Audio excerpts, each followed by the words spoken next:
দাঁড়াও দাঁড়াও। এদিক থেকে তুলো, এই মোটা তুলো।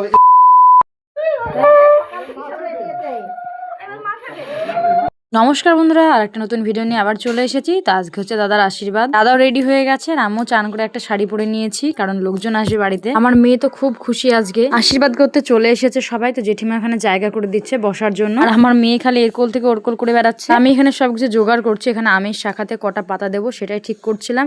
তারপরে দেখো সবকিছু জোগাড় করা হয়ে গেছে। দাদা গিয়েছে ধুতি গেঞ্জি পরতে, আমার বর আর পিকলুদা দুজনে মিলে ওকে ধুতি পরাচ্ছিল। হয়ে গেছে কমপ্লিট, দেখতেই পাচ্ছ একদম জামাই জামাই লাগছে পুরো। আশীর্বাদের জন্য একদম রেডি দাদা, এবার গিয়ে টুকুস করে বসে পড়বে। দাদা কিন্তু এখানে বসে পড়েছে আশীর্বাদ খাওয়ার জন্য, আর এখনো ধূপ ধরানো হয়নি, সেজন্য দাদাকে অনেকক্ষণ বসিয়ে রাখা হয়েছে।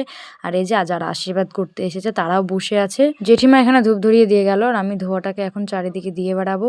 আর আমার মেয়েকে দেখতে পাচ্ছ, একবার এর কোলে ওর কোলে, এবারে আছে ইরা দিদির কাছেও। প্রদীপ ধরানো হয়েছিল না, সেজন্য মা ওখানে গিয়েছে প্রদীপ ধরানোর জন্য। এবার আশীর্বাদ করা শুরু হয়ে গেল। তো প্রথমে দাদার দাদু শ্বশুর এসে আশীর্বাদ করছে। প্রথমে ঘটে ধান দুব্র দিচ্ছে, তারপরে দেবে মাছে, তারপরে এবার দাদাকে দেবে প্রথমে চন্দনের ফোঁটা, তারপরে তেল হলুদ, তারপরে ধান দুব্র, মিষ্টি খাওয়াবে, দই খাওয়াবে। এই মুহূর্তটা সত্যি খুব ভালো লাগে, আমারও হয়েছে, আমিও জানি।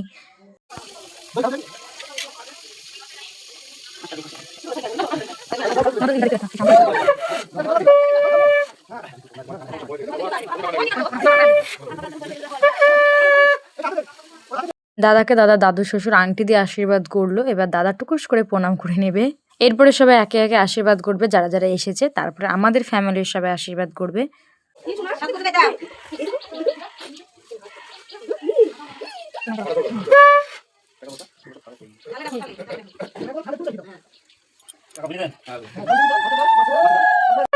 এবার